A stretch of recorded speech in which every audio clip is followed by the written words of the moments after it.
Welcome to the Sustainable Dish Podcast. I'm Diana Rogers, a real food registered dietitian, author, and sustainability advocate. I co-host this podcast with James Connolly, who was a producer on my film, Sacred Cow.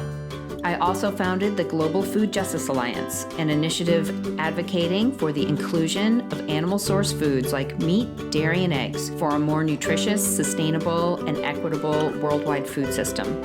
You can check it out and join me at globalfoodjustice.org.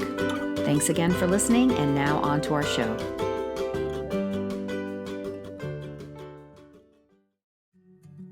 If you're looking for a guide to help you get your diet back on track, to help you feel your very best, and to learn more about meat's role in a healthy and sustainable and ethical food system, then I highly recommend you take my Sustainivore course.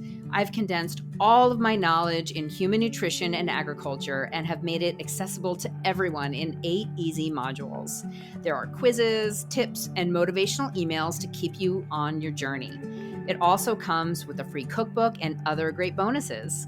So eat for your health, the planet, and your values. Head to sustainivore.com today and check it out.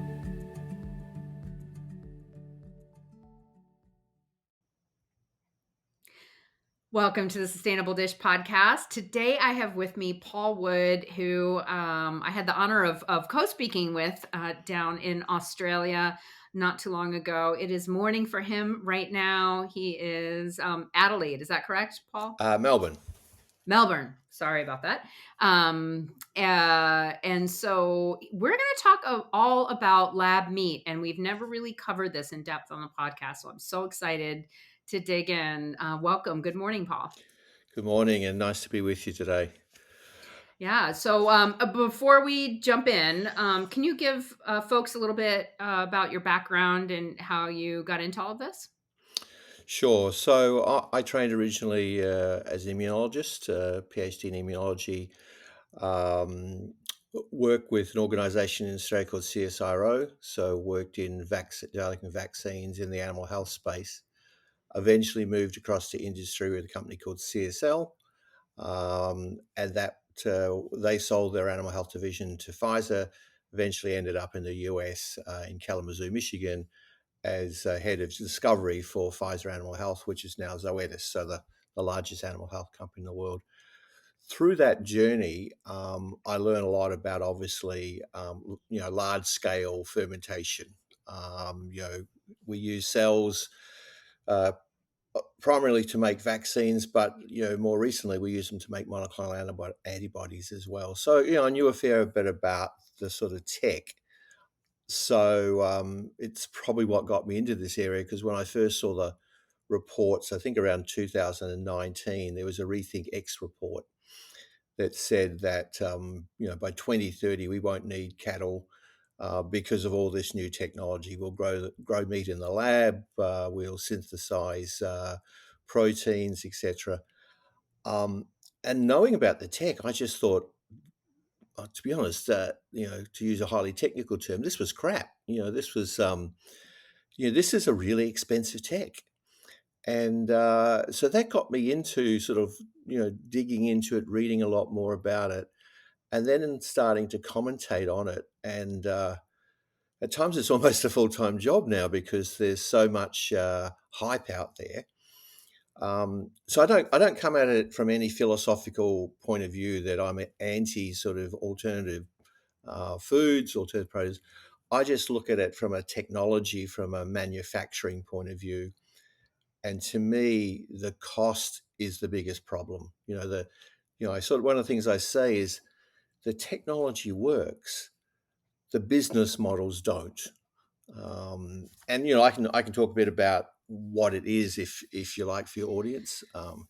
Yeah, I think that there's a lot of confusion out there among the general public. My audience certainly is a little more educated than the general public about the health benefits of real meat. It's certainly, I wrote in my book with Rob Wolf that it just didn't make sense from like a physics perspective to be engineering this stuff in a lab. all the chemicals that might be needed in order to stop pathogens from growing. I had a lot of concerns with Rob in the book, and that's really before the stuff was approved by the FDA, which some people may not know, but we now have a lab meat that is approved for food service, so they don't have to put the nutrition facts on the label as Yeah, of right now. But yeah, let's teach us like we're eighth graders. Give us sure. lab meat 101. Okay. So the principle here is that rather than having to slaughter an animal, I take a biopsy from that animal. Now, if I take a biopsy of muscle, I've actually got multiple cell types there. So the first thing I need to do is I need to culture up that tissue and I need to isolate the different cell types. So there'll be muscle cells there, there'll be blood cells, fibroblasts, fat cells. So depending on what I want to grow, so the first bit of it is just, growing out the particular cell type that you want. Um, and that can take a bit of time, and then selecting it so that it'll grow in a culture media, which is essentially traditionally it's a complex media, but it contains about 10% fetal calf serum. Now, obviously, as we'll talk about later, people have tried to replace the fetal calf serum, but the principle is that it's a very complex medium. Mammalian cells are slow to grow, so they double in roughly about 24 hours, whereas a bacterium, for instance, is in an hour. So this sort of gives you an idea of the doubling time. And Yeah. for those of us who have never worked in a lab, will you explain even medium? Because I think Okay. So it's the culture media that we use. So we grow these cells generally we grow them in suspension or we grow them in roller bottles if they're adherent. So and then eventually you can scale it up so that you grow them in larger tanks. So it's the life. It's if you think about cells in our body, they're bathed in serum, in the medium. The cells have to be close to a source of nutrients, and in the lab we call that culture media. That's what we culture the cells in. Um, so and what is generally, that I'm sorry to interrupt you. I might yep, interrupt you a lot, but sure, my understanding is that it also takes massive amounts of some kind of food source as well as the serum, right? yeah. Look, you obviously have to have amino acids in there. You have to have sugars in there. So you need the basic building blocks that cells require. Um, in your media. I mean, one of the things that I'm still surprised about it. Media is expensive, and we can go into the sort of details. But I think the early report from GFI said that media would be about 90% of the cost.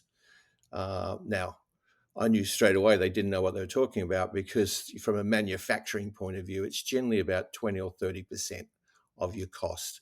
All they were doing is ignoring all the other costs. The facilities you run are very sophisticated facilities. So the depreciation on that, what we call the depreciation on the capital, actually is a major part of your final cost. Now, none of these groups really build that into their cost of goods, and that's why at times they're rather meaningless. Uh, you know, so that's sort of one of the things that I just stumped me from the start is that we can do it, but it's really expensive. The equipment we use, the facilities we use. Just to give you an idea, the media you use, mammalian cells love it, but also bacteria and fungus, etc. I mean, this is like chocolate mousse to these. So you actually have to have super clean rooms. So you filter all the air coming in because the air around us has got all these fungal spores in it. If they get into your culture, you're gone. You can't put antibiotics in this media. When I was in the lab, we always put a sprinkle of antibiotics into our media when we're growing our cells to avoid contamination. You can't do that, obviously, if it's a Why food not? grade. Well, it's now going to be food grade, so I can't actually end up growing out a product that contains antibiotics in the media. So that I won't be see. allowed. Uh, I see. I just assumed that they were going to have to use massive amounts of antibiotics, but you're telling me that that wouldn't. be a They food wouldn't be grade allowed. product. No, Okay. no. That from a regulatory point of view, they wouldn't be allowed to put antibiotics into the media because it's going to end up in the final product. So they've got to Okay. grow it super clean. So you have to filter all the air. All the water has to be sterilized. All the tanks have to be sterilized. If you look at the say pictures of the upside, which has one of the larger facilities, it looks like a modern pharmaceutical facility. Lots of stainless steel, lots of people in protective clothing. And that protective clothing is to protect the cells from us. So you've got bonnets on your head and booties and clothes, gloves. It's all about protecting the cells from us infecting them. So that's the Wow. sort of facilities that we need. Early on, people said, look, we won't need all that fancy stuff you guys use in the pharmaceutical industry. We'll grow it in standard, meat factories. Well, it's just not possible. It's just not possible. And we know already through talking to people that contamination is one of the problems that people are having. Hmm. It's not a worry in the sense you'll probably get that contaminant in the final product because, to be honest, if you get fungus or bacteria, you know straight away because your whole media goes cloudy and it smells. So, so it generally is an overwhelming contamination because to grow up the cells to any large volume is probably going to be about a 90-day process. Oh my Um, goodness, and so to try to keep it sterile for 90 whole days, and of course, there's gonna yeah, have to be people in and out of that room Well, checking on generally, yeah, everything. generally you pump things in and out, but you still have to intervene because the basic rules is you scale tenfold. So if I start with a liter, once that's grown up, I take that liter and I put it into 10 liters. I take the 10 liters into 100. So there are scaling steps. I can't take 1 mil of cells and put it in 1,000 liters of media. The cells sort of will just stop growing. I mean, because these are living cells, they communicate with each other. So that's the sort of rule of 1 in 10 scaling Mm. that takes place.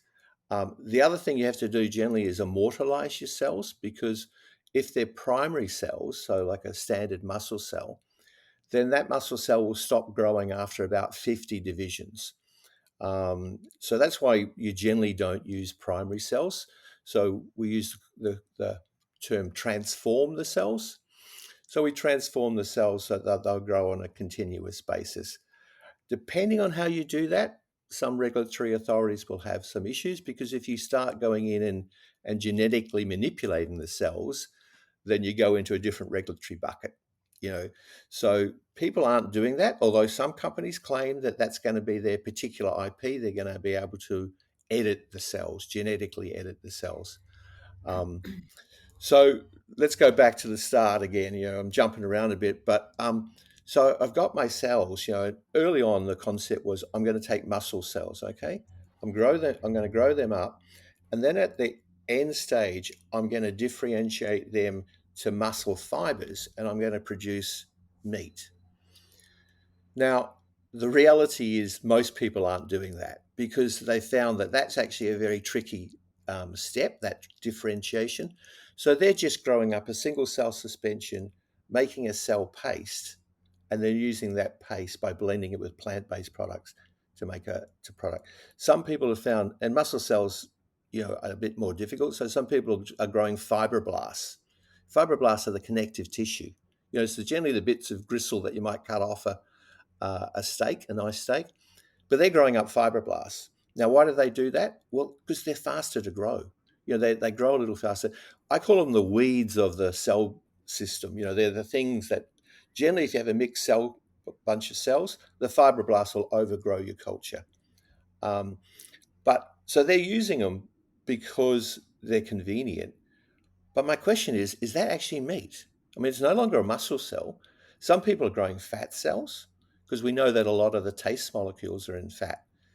And again, it's really around cost because you could possibly use only 5% of those cells, blend it in with something else, and people say, I have a hint of meat, you know. So there's a lot of things have changed since the original concept, this muscle cell and I grow and I reproduce meat. The other thing in the end is it is only one cell type. I mean, a piece of steak is a complex three-dimensional structure, not only cells, but a whole lot of vitamins and minerals. And again, you're going to have to supplement some of those things like B12. There isn't going to be any B12 in your media unless you put it in there, because the B12 in our meat doesn't come from the meat. It's absorbed from, made from bacterium in the gut. So there's some interesting things on nutrition. It's why, we get to see really nutritional profiles on these products. Hmm. Um, so that's the original concept. Now we're up to a situation where there's over 150 companies. There's over $3 billion being invested in this space. As you mentioned, we're seeing the first products come through. So the first jurisdiction that had a product on market was Singapore in 2020.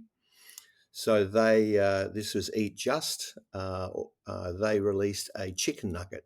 So 70% chicken cells, 30% plant, and it sells for $20 a chicken nugget.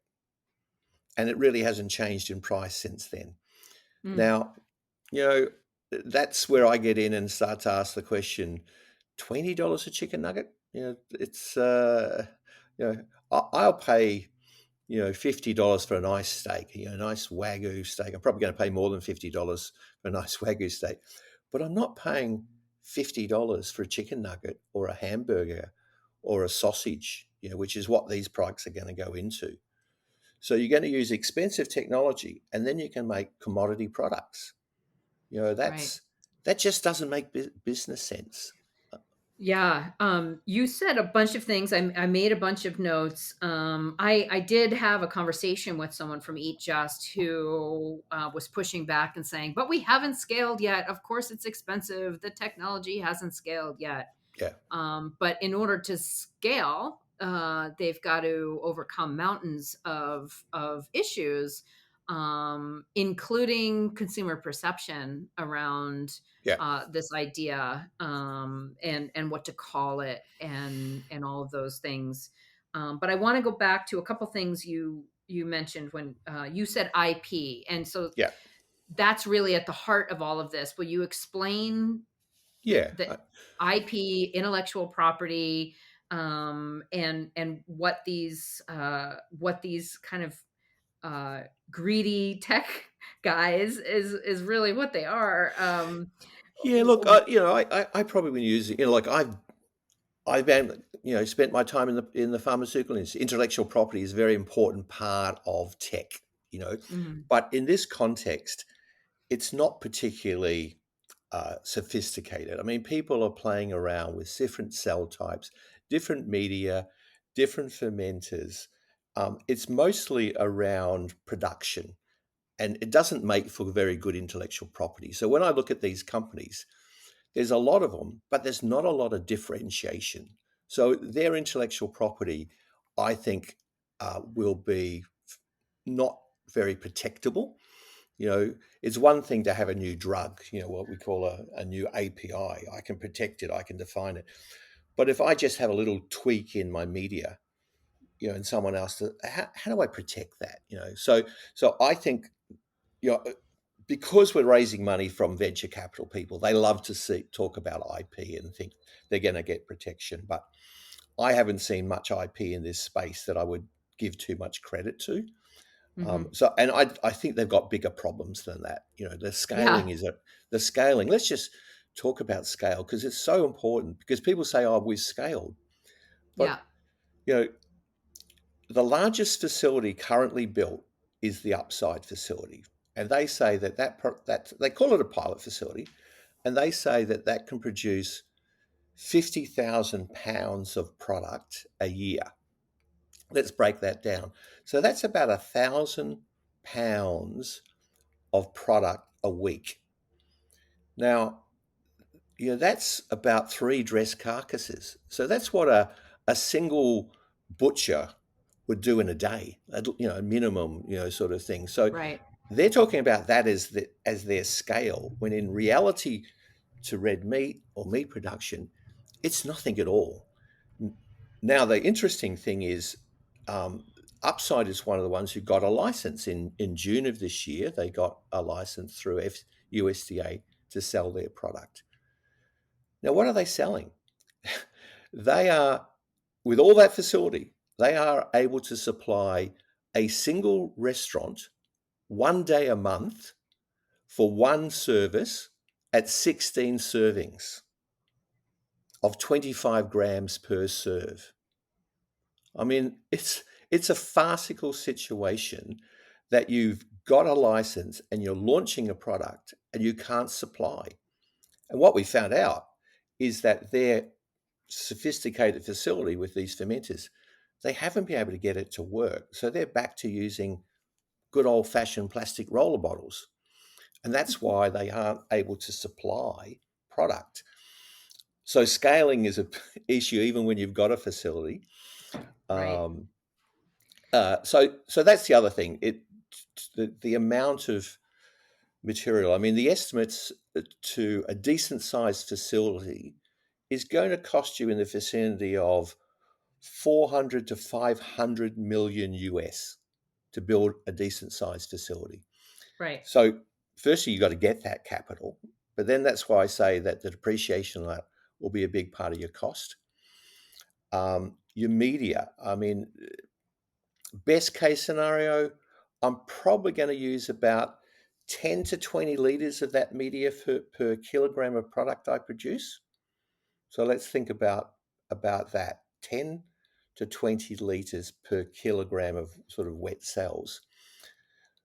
Just yesterday on LinkedIn, a company was touting their serum-free media, uh, and that's now available to grow pig cells at, let's get it, $1,000 a liter.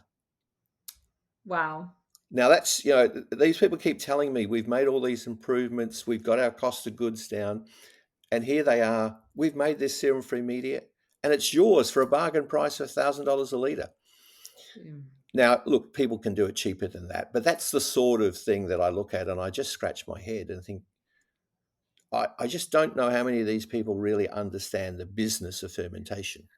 You know, Right. I mean, it really does feel like they want to believe that this can happen so badly. It's almost like a cult-like religion with their belief structure that, the tech is going to save us yeah, and we have to get this right and it's just a matter of yeah, time and and this is the story that has to happen in order for the investments to come in order to build these facilities, right? So yeah. Look, there's I oh, go think you're ahead. right. I think a lot of it is belief because I've debated some of these people in forums, and at the end of it, they've said, "Look, I can't argue with Paul's assessment of the technology. I just hope it works." And Right. my answer is, hope is not a good strategy. I mean, I'm a tech guy. I love the tech, and we can do a lot with it. I mean, but making food out of it, particularly commodity food, you know, um, is really difficult. And some of the companies, there's a company out there saying, look, our solution is rather than have serum, from a dead animal, then we will actually have a farm of animals and we'll just bleed those animals and use that serum. I've been debating this group recently. Yeah, and it's supported by a group of vegan investors. But again, it just doesn't make business sense because if I wanted to do that, you know, the animals that are slaughtered every day, I just collect the blood from before they're slaughtered. You know, I don't have to set Right. up a factory and that these we know what's going to happen to these animals. They're going to be appropriately slaughtered. I'd collect the blood beforehand. So from a business point of view, it's just crazy stuff. When I pointed Well, out to them that yeah. we don't make cows pregnant to deliberately collect the fetuses.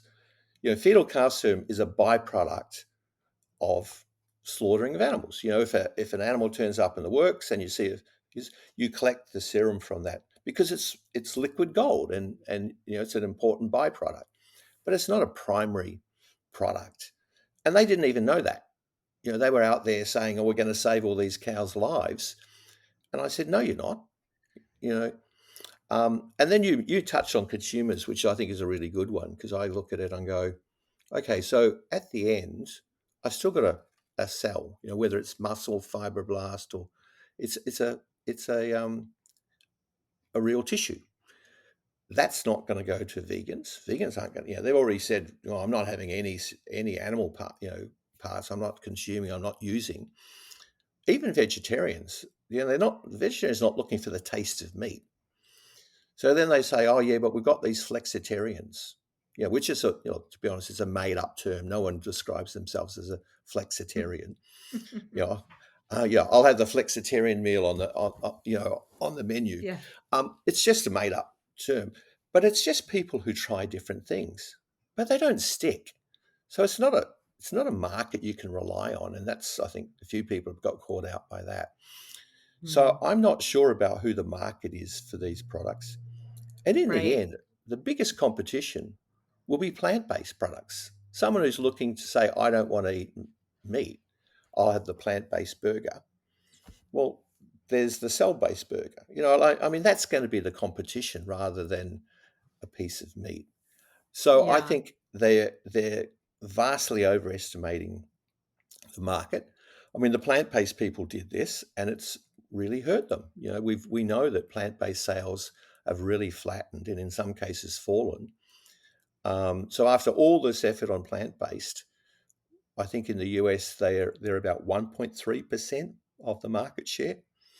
So cell-based, so I just look at it as a business. I look at it as a business. I look at the tech, expensive. I look at the market. Oh, that's pretty doubtful. And I ask, like, who would get into this other than the true believers? Right. This podcast is made possible by my favorite electrolyte company, Element. Started by my good friend and co author, Rob Wolf, it's a delicious blend of sodium, magnesium, and potassium to keep you hydrated better than water alone. It's sugar free and has no dodgy ingredients.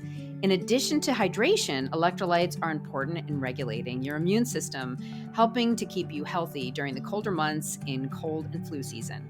My kids and I love the citrus and raspberry flavors, but you can get a free sample pack of flavors when you head over to sustainabledish.com/LMNT and place your first order.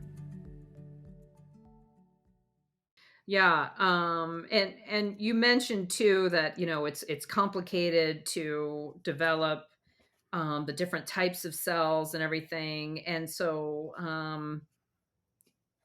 if they could make a steak, I mean, I would assume that in order to have the texture of a ribeye, this muscle would need to be exercised in some way or moved, or I don't know, but so they're really just limited to ground burger, sausage, that type of thing, Yeah, right? look, there is one company that's making a steak out of Israel, Aleph.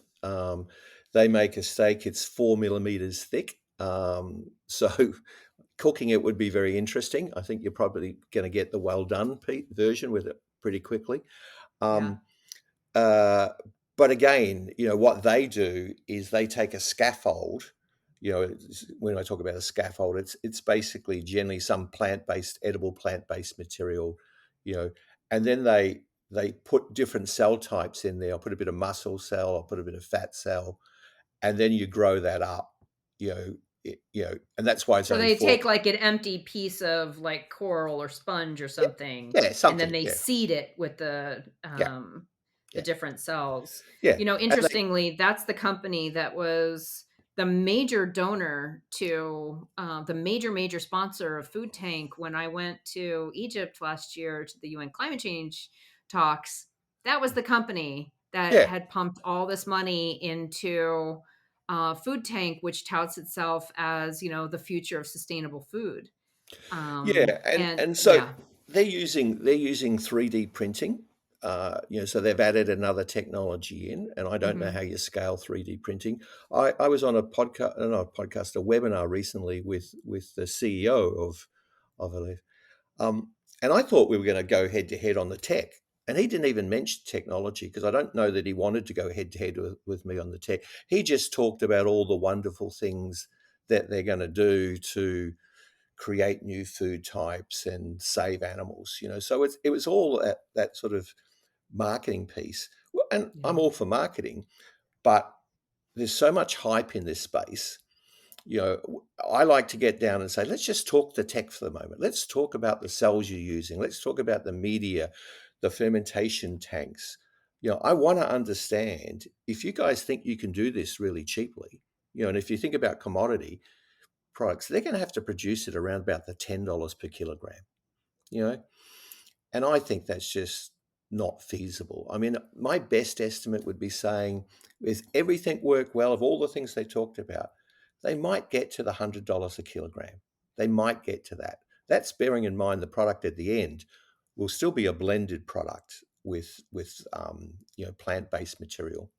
Mm, But that does not put you in the commodity market. So I'm right. saying, if everything went your way, you're still not in the market. So I don't get it. I mean, if all your tech worked, all your cost reductions, we're going to use media that's going to be cheaper. The comment I say, they say, oh, we'll get our media dollar cost down to less than $1 a litre. Look, the water will cost you that. I mean, it's not just water out of a tap. It's very clean water, deionized, distilled, sterile. I mean, you'll be lucky to produce your water at $1 a litre, let alone your Yeah. media with, once you take the serum out, then I have to add back a whole lot of growth factors, which I now produce using that other convenient technology, precision fermentation. When I was a student, we called it recombinant protein production. So that we've got tech to do that. But again, that's not cheap either. So I've got to produce a whole lot of growth factors and proteins, and then I put that back in to substitute for my serum. Let's talk a little bit about the energy and potentially the chemicals, like like the sterilization process. Is that just with heat, or is this a chemical sterilization product? What's the gray water footprint of these? I mean, I know that there was a study that came out of UC Davis that projected that lab meat would be 4 to 25 times higher in CO2 emissions than typical meat. But there hasn't really been any sort of life cycle assessment to really look at every single piece of this puzzle. But yeah, so let's talk about the Yeah. sterilization process and the energy process. All right. So the sterilization. So when you get up to a reasonable size tank, most of these people are lab scale. Okay. So they're using disposable plastics, which in itself is not a good thing. Right. So they're using a lot of disposable plastics at the moment at the sort of scale that they're at, 3 liters, 5 liters. I talked about roller bottles. They're exactly that. They're a bottle Okay. that rolls and the media just rolls over the cells. So that's why we call them roller bottles. Um, uh, so, so at scale, yes, I've now got generally a stainless steel tank. To sterilize it, we generally use steam. So you use a lot of water to create your steam. So we steam sterilize them. But the other thing that happens is when you're growing cells in that, after a while, protein builds up on the walls of the tanks, and you generally have to chemically strip them. So you use strong acids or alkaline solutions. You generally have to neutralize those before you discharge them, but you're using a reasonable amount of chemicals to do that. I mean, none of this ends up in the final product itself, but but But it partly goes into the environment for sure. it goes into the environment. Absolutely. So they are going to have an issue with and none of them are really estimating the true amount. So just touch on those life cycle analysis because nothing's been scaled. All people are doing is making a whole lot of assumptions, generally not particularly good assumptions, and building out an analysis that says one thing or the other. So, firstly, if you get in and look at the science of life cycle analysis, it says you can't really do a life cycle analysis until you're at reasonable scale. So, all they reflect is the assumptions that are in there. However, what they do agree on is that the energy will be quite high. So they generally agree that the energy cost will be about fivefold, 500% more than conventional meat production. And that comparison, I might add, is to intensive meat production, a feedlot, not to pasture fed. I'm from Australia. Most of our beef is pasture fed. We don't use a lot of energy at all. So when I compare it to an intensive feedlot, I'm still 500% more energy. So their answer to that is, oh, that's okay because we will reuse renewable energy sources and therefore we will come down underneath. Now, let's take Singapore, the country that has licensed the product already. In their grid, they have less than 4% renewable energy in their grid. So there isn't renewable energy to actually do that with. That's the same case in many other places. So it's a bit of a red herring. And that's just energy. That's not let alone water. Yeah, look, the footprint, the amount of land used will be less. But I can tell you in Australia, we got plenty of land. Like that's not really a problem. Um, so I think the energy will be the major things. We've seen that with the sort of vertical farming. That was really um, a lot of excitement. But then when energy costs doubled and tripled, a lot of those facilities have now been shut down because they never factored into their model the sort of energy cost or the energy prices we're having to pay today. Those Um, oh my gosh, those vertical farms. I mean, I wrote about this in like, I can't remember when my blog post was, 2013. I thought it was so funny how they didn't even cut the top off these containers to try to allow sunlight in. They were 100% relying on artificial light. And they were saying, oh, well, we're saving all this energy by not trucking in lettuce. But when you looked at the studies, it was actually much better for emissions yeah, to be shipping lettuce in than trying to grow, and the other thing about lettuce is that it's not a nutrient dense food to begin with. It's basically crunchy water, yeah, and so saving the planet with crunchy water grown in critical care facilities, which is basically what these vertical farms are. I don't know yeah. why people aren't understanding that lab meat is the same thing. Well, it's interesting again. Back to this debate in Singapore earlier this year. One of the other people on the panel was a board member of Eat Just. So, Yeah. we did the appropriate thing in setting up the talk. We exchanged notes so that there was no surprises. So I made let them know that I'd be talking about the life cycle analysis work. So he stepped in quickly and said, "Look, it's early days, so we shouldn't take any notice of any of those life cycle analysis." And my response was, "So if we got no data, why are you still claiming all these things? Because I know. if you look at their websites, they'll tell you all the things they're going to save. Now, he's just said we don't have any data. So look, it's you actually see the figures are generally the same from everyone. Everyone's reading from the same hymn book. I'm going to save this amount of land and this amount of water and this amount of energy. Energy you're not going to save. We know that, at all. You're going to be more energy intensive, particularly to pasture fed, which is if you go on a global basis, is the majority of meat is pasture raised. Right. Um, Water, look, I think that's still an open. They're generally just calculating the amount of water in their media, and they're not actually calculating the amount of water I'll need to clean tanks, to clean facility, to produce steam. Um, so the water amounts are going to be quite significant. And Um, that does get factored into the water footprint for beef, because there is a gray water that's called gray water yeah, footprint. So that is 100% factored in. yeah, So they should know better. yeah. But look, again, if you're trying to make a particular story, you're not going to worry too much about the facts. Okay. Um, it's marketing 101.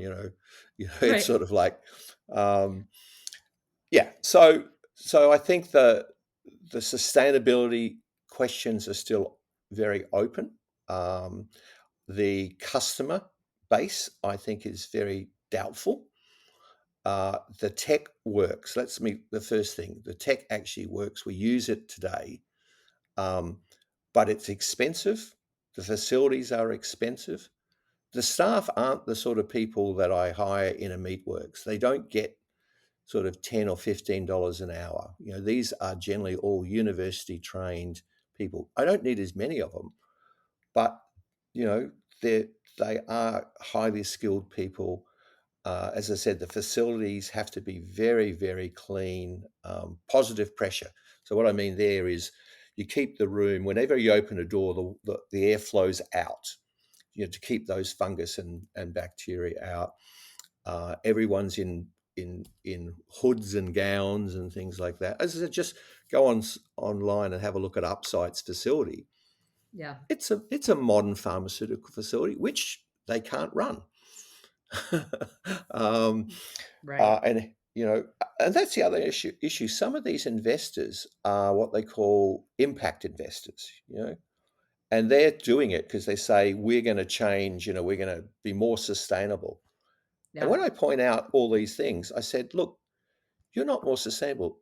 The products you're getting out are going to high-end restaurants. That's exactly what's happened. I So know.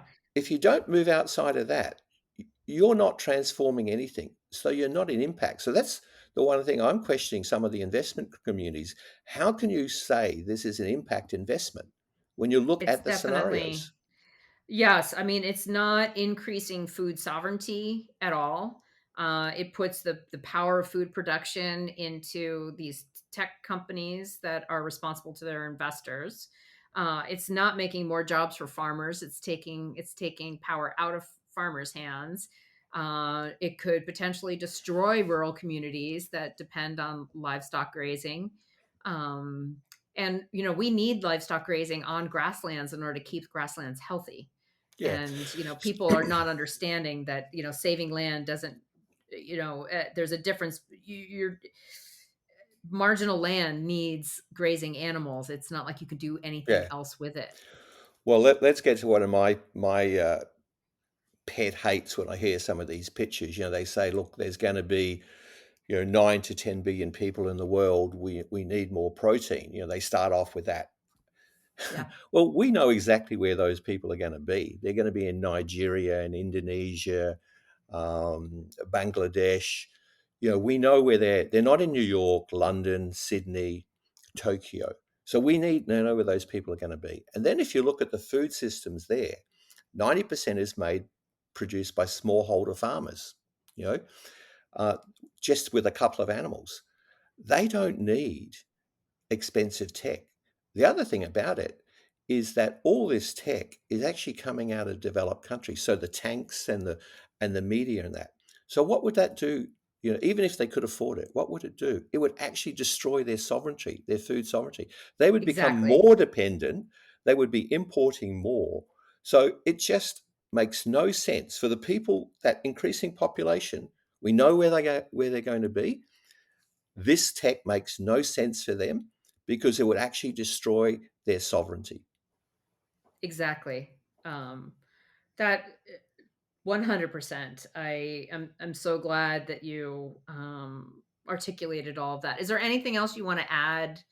Should we be bonding together and Look, uh, that I mean, you heard me talking, this year. I suppose my message to farmers at the end is, like, don't sell your farm. Like this tech isn't going to actually challenge.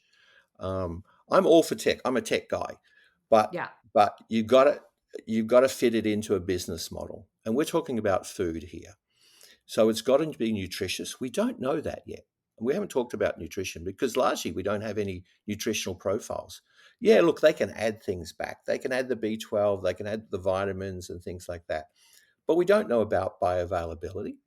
I mean, right. we know the important thing about meat and milk is the bioavailability because of how those molecules are bound and how they're protected and how they're absorbed. We don't know that here. So so just saying that I added them all back, that's not enough. Yeah. So in the long run, we don't know about nutrition. It's expensive tech. Uh, it's not targeting at that growing population. It's not the solution for them. It gives middle class Western society a potentially another product. But A again, luxury product. a luxury product, and there are Yeah. companies. There's a company in Sydney called Val that is actually targeting that market. They're at least telling the truth because they're Right. saying we're going to make a product for high-end restaurants. We're not calling it meat. They call their product morsel. So they're actually got a smart business model because they actually realize that this isn't about feeding the world. This is about creating, A luxury product for a rich luxury people. product for a Yeah. high-end market. And Right. that's actually what it is. Right. So it's not saving the planet.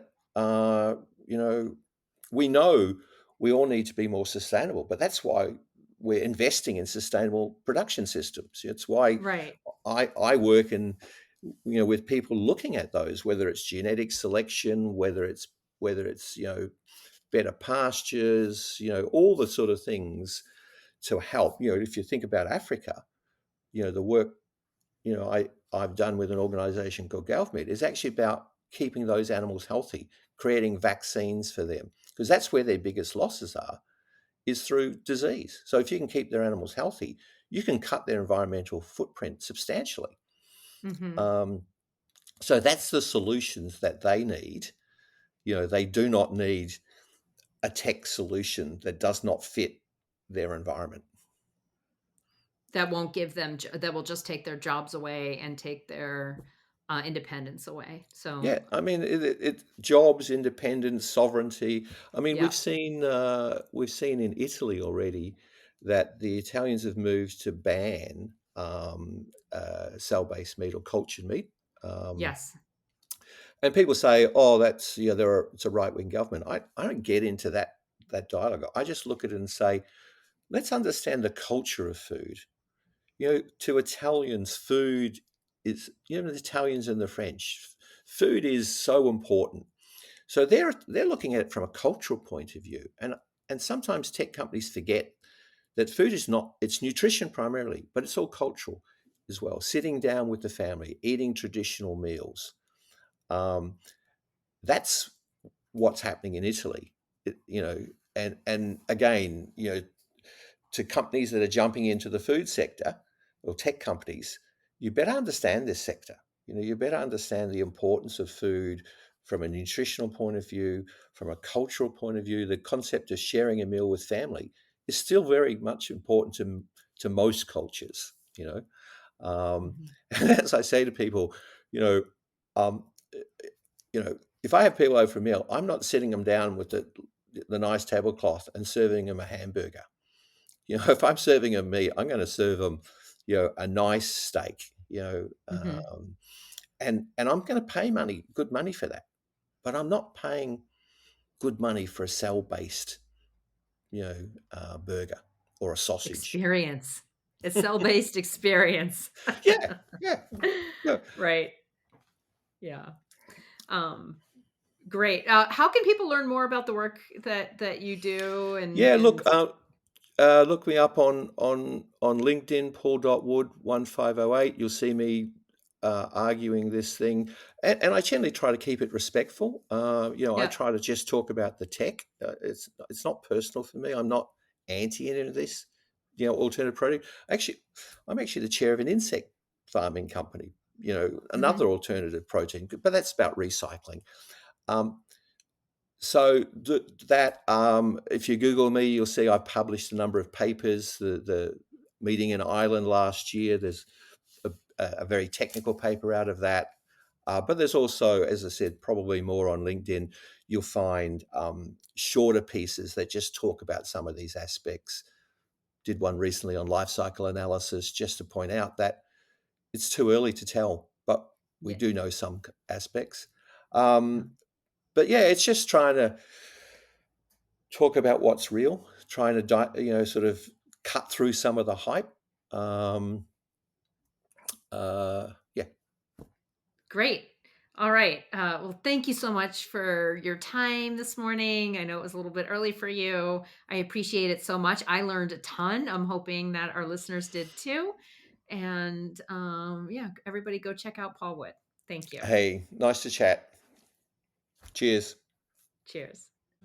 Thanks so much for listening today and for following my work. If you believe in making sure people all over the world should have access to nutritious food, please join my mission through my nonprofit, the Global Food Justice Alliance. Visit sustainabledish.com/join and become a sustaining member today. All Sustaining members get early access to ad-free podcasts plus free downloads, and you'll be helping get healthy protein like meat, fish, and eggs to food insecure kids. That's sustainabledish.com/join. And thank you.